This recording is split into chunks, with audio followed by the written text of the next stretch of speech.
YouTube, what it do? Hey, hell of a day today. So I just want to start by saying good evening, good night, good morning, wherever you are in the world. I appreciate you once again. I know y'all can't see it, but that ACA over here with the gold and gray is real. Man, I truly got to say how much of a blessing it is to get in front of you guys and talk to you about the real life shit that goes on, when you on this journey and the things you got to do to, overcome those battles. Today, I actually experienced quite a bit of respect, man. And it's like, I didn't even realize how much respect that's just given to you up front, right? I went golfing today with a good friend of mine, Mark Polito. And I had to listen to him grieve all day today. And I'm glad that I was there to be there for him, because sometimes we don't have those outlets as friends or just people to go over shit like that. As men, we just take it on and just, suck it up. But I think I've reached another level of maturity, right? Because, as I'm listening to him talk about, at the end of the day, the man worked with a company for 16 plus years, and for him to get let go, because of some bullshit, to which I think is bullshit, right? And I'm in the field of HR or whatever, so I really do feel like it was some bullshit that he was let go. But, the decision just came from way above, according to him, and I understand that. But for somebody to give that much time and energy to a company, and for them just to throw away 16 years and just say, hey, it's been fun, but we got to let you go. That hurt that man quite a bit. It really, really hurt him, because that's all we talked about for like 15 straight holes. And I was okay with it because I recognized that as grieving. Straight up, because his heart was in it. I recognized that as grieving. It's like when I got let go from my job, I wasn't mad at all. I was like, yeah, it sucked, but I mean, it is what it is, and well, fuck it, right? He gave that company a lot of time, and when he did that, it really hurt him for just not just he got let go like probably about a week ago, but it still hurts, right? And as men, we know it hurts. I know it hurt. So for him to feel, honestly, to me, it was an honor and a privilege to be somebody he wanted to go play golf with, and for him just to talk about it and what he went through. And he shot a 77. He had a real good day today. Granted, a couple of missed shots, but dude played like a champ today. And I'm glad he did, because, he got a chance to get off that frustration, but he also got a chance to just grieve and get it off his chest. And granted, man saved up a bunch of money. He ain't hurting for shit. But the respect that I got from him today, it kind of threw me off, right? Because on every hole, we was just talking about how he felt about about him being let go and shit. And then he was just like, you know what, Sean, I'm really shocked. I was like, what you mean? He's like, you are a completely different person. He's like, I'm not saying that you didn't have the discipline to do it before. He's like, I'm not offending you like that. The Mark that I remember, he wouldn't have gave a fuck about it, whether that offended me or not. He would have just said, hey, motherfucker, you went from this to that. No, he didn't do that. He said, no, I'm not saying that you couldn't do it. He's like, but I'm playing golf with a different guy. I was like, what you mean? He was like, well, when you used to get up on the tee box, and I was expecting to look up and see a big, huge guy up there, wide back, wide, fat, he's like, I'm used to that. He's like, but when you get up there now, he was like, your fucking build, I think I'm playing with a boxer or a football player. He's like, you're huge, but you're not fat. He's like, you got tone, you got size.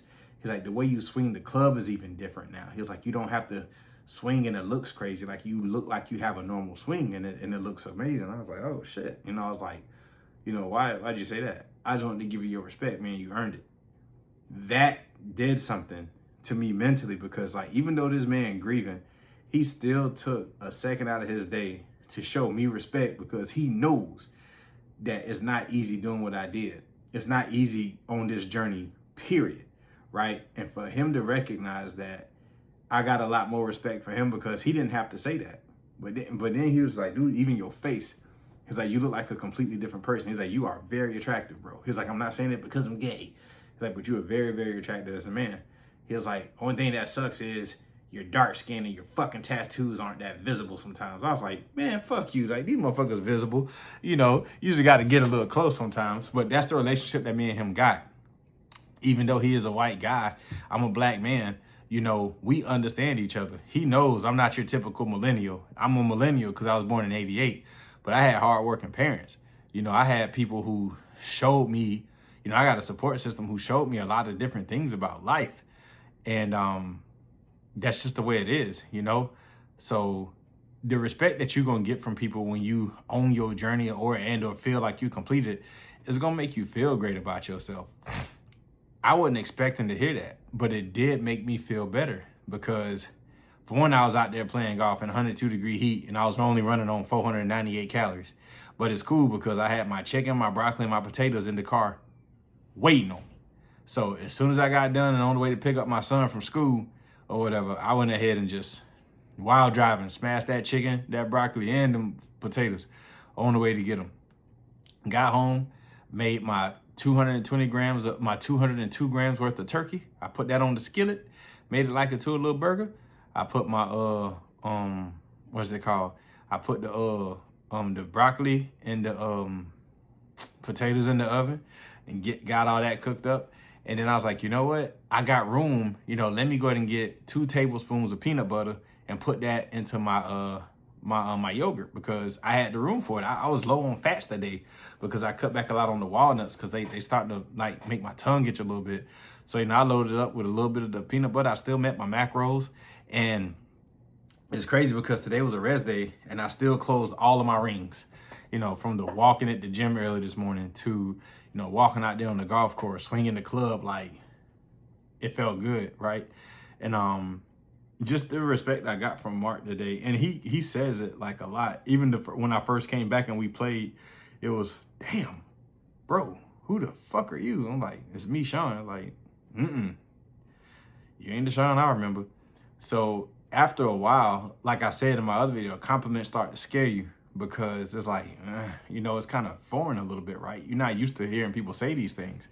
But mentally, you have to realize that that's just a sign for you to not only keep going, but it's also a sign to you to keep doing the inner work because you have to know how to mentally accept that because it's okay just to say thank you and don't say nothing else. The old me would have just tried to downplay it. Nah, it ain't nothing, man. It's just a little eating right and lifting right. Don't downplay it because what you earned, a lot of people can't do. You know, I drank a whole bunch of water tonight and I drank I had a whole bunch of water, man, because I realized how hot it was out there. And I was like, I got to just keep hydrating and shit because when I go to the gym in the morning, I'm going to throw around the heavy shit. And I'm even moving around my carbs. Like, I'm getting so meticulous with this shit. Tomorrow, I'm going to have me a slice of that homemade sourdough, probably about 60 grams of it, which is like 80, 90 calories. I'm going to put a little bit of honey on that shit, and I'm going to eat my banana, and I'm going to take a pre-workout. I'm going to be in that gym loaded, you know, because I'm focusing the majority of my carbs around my workout now. And I think that's a good thing to do. So later in the day, I can just focus on my my greens, and I can just focus on my protein. And at the end of the day, since I'm not going to be eating any fruit inside of my yogurt, it's just going to be yogurt and maybe a scoop of peanut butter, depending on the fats. I don't know. I got to see how my it's going to line up for me. But I really do feel that that's going to be a solid way for me to get more out of my workouts. It's just the little bit of carbs I do take in, I think it's 143 I take in per day. I'm just going to front load the majority of that for in the morning because I'm going to need it because my workouts are getting way more intense because I feel stronger. I feel like I can lift the fucking gym when I'm eating, 2 rice cakes with honey on it and some bananas. It's like I'm fucking going ape shit. I mean, the vascularity is vasculine and the lifts are just great. And even when I'm on the treadmill for my cardio after the workout, my back used to hurt. My legs used to hurt. I got to amp it up now because that shit ain't happening no more. So I know today I took it up to 12.5, 3.5 miles per hour, and I still wasn't winded. I was like, bro, this is amazing. Like I'm no longer concerned. Truly, guys, I'm no longer concerned about what that scale say as opposed to how I look and I feel. because damn, I feel great and I look even better. But I still have a goal I want to get to, and I know the weight is along with that, but I'm more focused on getting stronger and my body fat percentage. I think that's the key. I think that when people step on the scale, they want to say, oh, if I weigh this much, I'm gonna look this good. And I fell for that trap too. But if you change your focus to, hey, I want to lift weights to get the body fat off, that's how I rewired my thinking now, because it's like, okay, well, I'm gonna utilize the fat storage because I walk so much. I'm moving my body constantly in the heat, outside the heat, whatever. I'm moving my body. But you don't burn as many calories as you think when you lifting. But if you lifting heavy and you exerting yourself and you putting in that work and you hurting, bruh, it's gonna show. That dedication for those 12 weeks is crucial. You know, like I know for the next 12, like until the last week of my cut, you know, I'm gonna solely be just focusing on heavy shit, eating what I'm supposed to be eating, drinking all the water I can, and getting in these motherfucking steps. The cardio to me is different from the steps, but they work together. My 10,000 steps comprise of those steps that I take uphill on that treadmill, but that treadmill time is cardio for me. That 130 to 140 heartbeats per minute, that's fucking key. That's a non-negotiable. That's after every workout. And then on the rest day, I'm about to go hard on those on the rest day too, because it's active rest day. You know, like that don't mean sit on your ass and not do shit. Like I gotta move, you know. And this was the best stretch, and I think I love this part of the rest day because I don't have to rush to the gym, but I can get there when I get there, which was still like 6:30. I went in there and stretched like a good 30, 45 minutes, like really stretching my hips, really stretching my back, shoulders, arms, legs, getting the stretches that really makes me feel good. Then hopped on that treadmill 45 minutes, you know, then walked another 20 minutes home, took the longer route, only for my son to be like, hey man, you still gonna take me to school? This motherfucker can ride the, what is it? He said, El Queso Grande, you know, the big cheese. I was like, what the hell is a big cheese? Like the bus. The bus look like a big ass block of Velveeta cheese. I was like, all right, bet, cool. And these kids come with the wildest shit. But, you know, he didn't interrupt my workout today because I was already just walking and all that other shit on the way home when he texted me that bullshit. But incorporating these new things, like I'm not telling you guys to do it, because if you're not working with me, which you probably should be, that's why you should go into the link, book your Calendly. Had a great conversation with Leon today. He did rebook after I explained to him what was going on. That's just me being honest and transparent.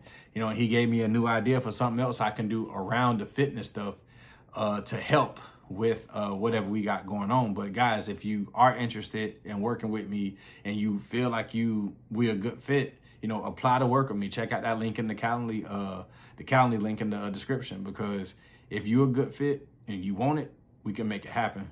Because people say, what's different about your program than others? You'll see. Come to ACA and we'll show you. You'll see. I got 2 guys that's busting their ass right now, and they getting the results that they are getting the results. I'll say that. My 3rd guy, he bullshitting. And I told him he was bullshitting. But I told him, I was like, hey, look, I was afraid this was going to happen. I was afraid you was going to see a few results after 6 weeks and then just fuck off. I'm like, dude, you just barely cracked 19% from 27 and now you think you the shit. I was like, bro, you still look like a bag of milk. Well, I look good now. I don't really necessarily think I need to go further. Hey, that's fine. You already paid me, so do what you got to do. I was like, but you leave my shit and you want to come back, you starting all the way over.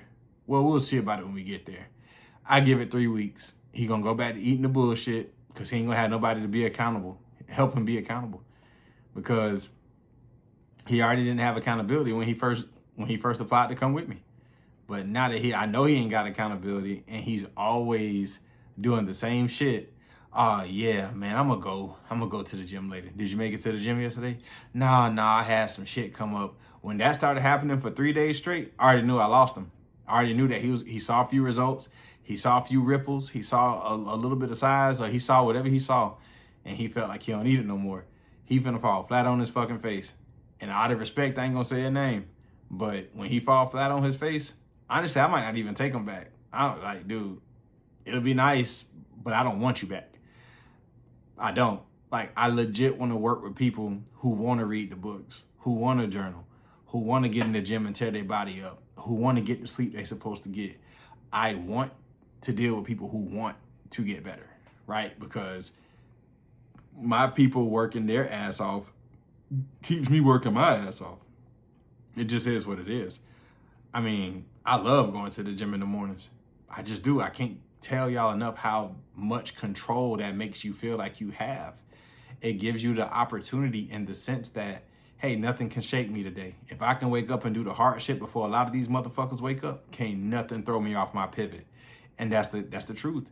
You know, as sure as my Quran sit right there on that desk, I'll swear by it. When you wake up and outwork everybody else before they wake up, it is no greater feeling. I promise you. And you just keep stacking. I hate saying stack the days, stack the weeks. Stack those weeks. Because even when you got room to fuck up and eat a brownie or eat a slice of pizza, it's not going to bother you as bad because you got the room for it. Straight up. That's why people get lean once. You get down to 10%, you got a whole 6% of body fat to play with before you need to lock the fuck back in. But you're going to get so small and you're going to be in such good shape, you ain't going to allow yourself to get back to that because, for one, your gym habits are already there. You know, your eating habits may slip up because you got access and you got room. And it's okay with enjoying these things.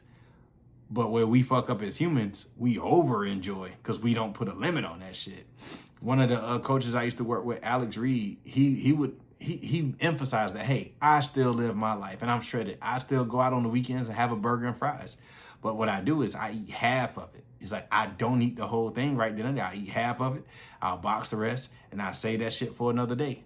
And that's how you got, guys, you can still live your life. You just got to moderate it. Everything is good in moderation.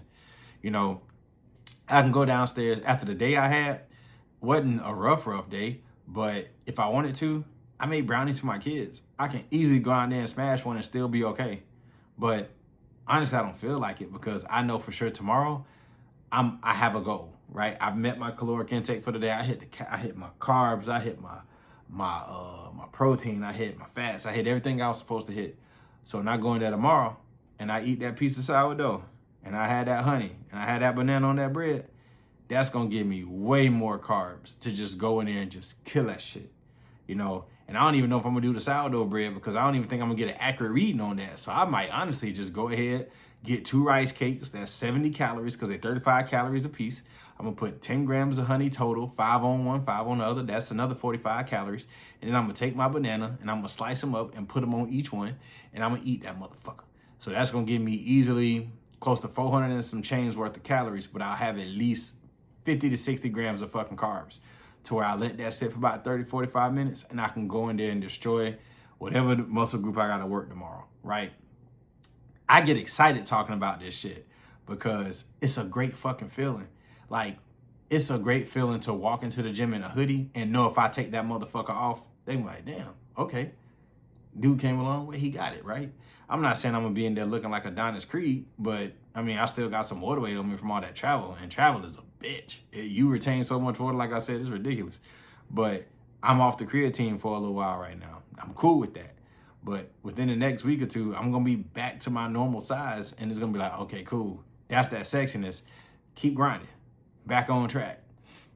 Easy. Yeah, you ate a bunch of fruit. You ate a bunch of carbs, but back on track, buddy. That's it. That's all.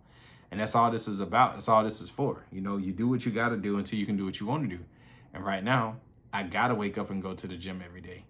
And when I start working next week, I legit got to go ahead and start prepping my meals a little bit better. That means I got to go to the gym a little bit earlier so I can be out of the door at a certain time, right? And once I'm out of the door at a certain time, I need to make sure I got my lunchbox with me that got all 3 of my meals in there. My 11:30 meal, my 3:15 meal, and my 6 o'clock meal. And that 6 o'clock meal is simply just gonna be some yogurt with a little bit of peanut butter in it. That's it. And that's gonna carry me through the night. And then I wake up I go home, wake up, sleep, wake up the next day, 3:30, 4 o'clock, destroy the gym again, go right back to work. It's not gonna stop. I did it in Poland, I'm gonna do it here. You know, that says a lot.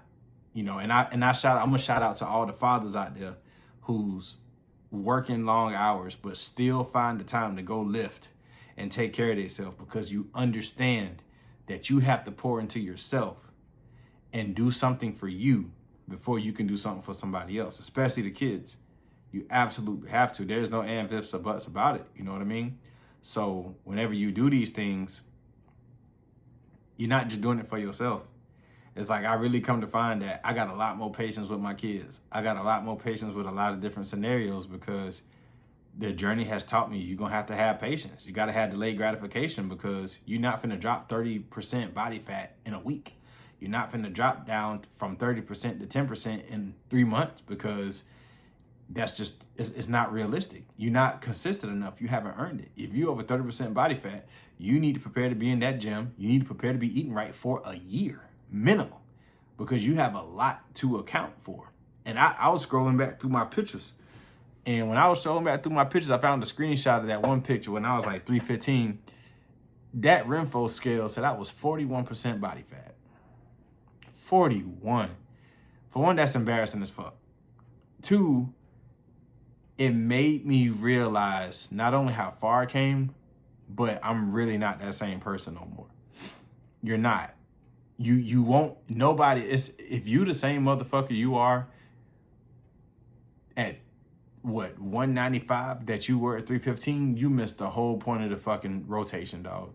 It's not just to get sexy. It's not just to get cut, get big muscles. It's bigger than that. You know, it's for your mental health. It's for your spiritual health. It's for your physical health. It's for your emotional health. Guys, learning to regulate came from me being in the gym twice a day. And 2 a days are horrible because I'm not a football player. I don't need to be in the gym 2 times a day. I was in there because, hey, I was like, I'm frustrated, I'm mad, I'm sad, I'm hurt, I'm angry. But once I got it all together and bro, that's too much. Then I had to rely on actually sitting in my feelings, actually understanding how to feel these feelings and how to process them. That shit ain't easy. It's just not. So whenever you do these things, you know, don't miss the point of the journey.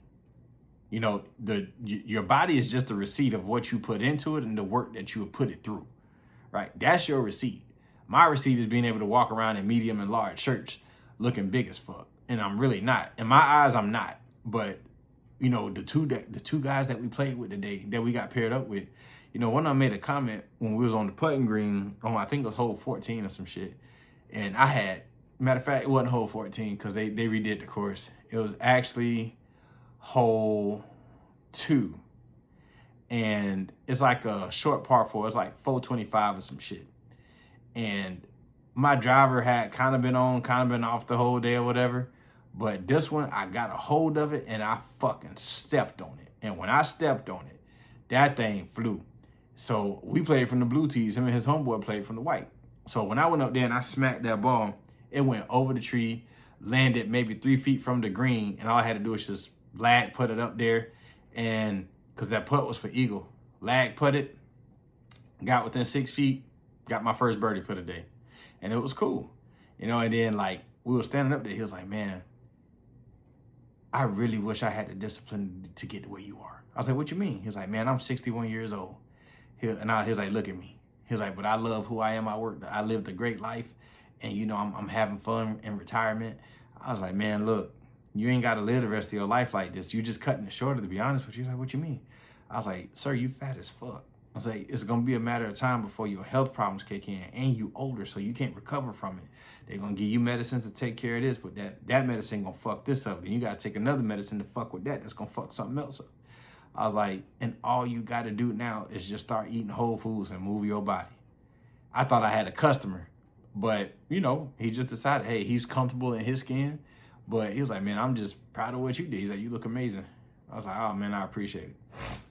And when I wear my glasses and a hat, my son will tell y'all I attest to it. And I really don't see the resemblance. Maybe it's the tattoos or whatever. But people, it's like 6 people. Man, you Von Miller? Can I get an autograph? I'm like, bro, I'm not Von Miller. But when I wear my glasses and the hat, I do look a little bit different. I was like, nah, I'm not Von Miller, bro. I was like, Von Miller is not 6'3". And it's like, I know, but some of these athletes, they lie about their size. I'm like, bro, I'm just Sean. I'm just a regular motherfucker who just like to go to the gym. It's like, oh man, and then like that leads into other conversations and shit, which is a good thing because that's a great networking tool. Your body's your resume. It's the first thing people see, right? And if they see that you about your business and you take care of yourself, you will take care of the business that they're paying you to take care of. They'll trust you enough to make wise decisions, because you have to make good decisions because you know what's best for you, right? And if you know what's best for you, you know what's best for my company. It's psychological. It really is. I may not be as, let's just say I go into a law firm and I'm like, hey, I wanna practice HR here or whatever. And they'll be like, okay, well, you ain't really got all this, but damn, you look like you take care of yourself, so I know you can take care of the job. But meanwhile, you probably got Fatty McFat Man over here who's like 350 pounds, graduate from Harvard or some shit. They'll probably hire him over me, but they'll be reluctant to, because they'll be like, man, the only thing that's getting him in the door is this Harvard shit, and he got some experience, but we don't know. And that's really how that shit go. I've seen people not get selected because they were big. That's what it is. So I'm saying all that to say, guys, the respect that you get, it feels amazing. And if anything, it should be a push for you to keep going, right? Because disrespect is not fun and it don't feel good. Some motherfuckers will call you a fat motherfucker to your face. Me, I'm a lot more respectful. I won't do that shit to you. Like, if I know you, I fuck with you. Or you try to come at me a certain type of way, I get it to you then. But before I do any of that, I'm always graceful. I'm rooting for the man that's 300 plus pounds in the gym. I'm rooting for you, big fella. I really am. When I see you in there consistently, when I see you trying, I mean, I don't see what you doing whenever you go home and you eating and shit, or when you driving and you eating and shit. But it's fucked up because the gym I go to is right next to a bakery, a donut shop, a Chinese restaurant, a pizza joint. It's like all in the same shopping center, and the gym is on the very end. So you can imagine how fucked up it is. Like, when I walk to the gym, I'm passing all this food shit.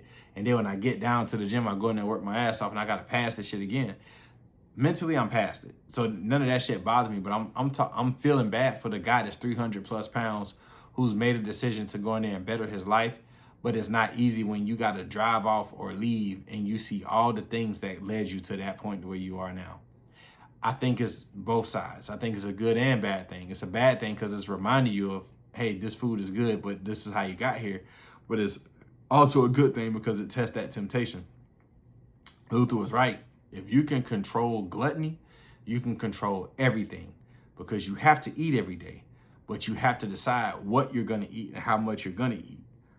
Once you can control gluttony, you can control lust, you can control a whole bunch of other shit, because you don't have to fuck every day. You don't have to bust a nut every day.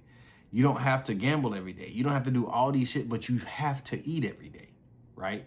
So that's why, spending that time in the gym, spending that time alone with yourself, spending that time with God, spending that time like getting to know yourself is fucking key, because I'm so proud of myself. It's hard for me not to say I haven't changed. You know what I mean? It's hard. I used to do this, I used to do that. It's hard for me not to say that because I'm so proud of where I come from.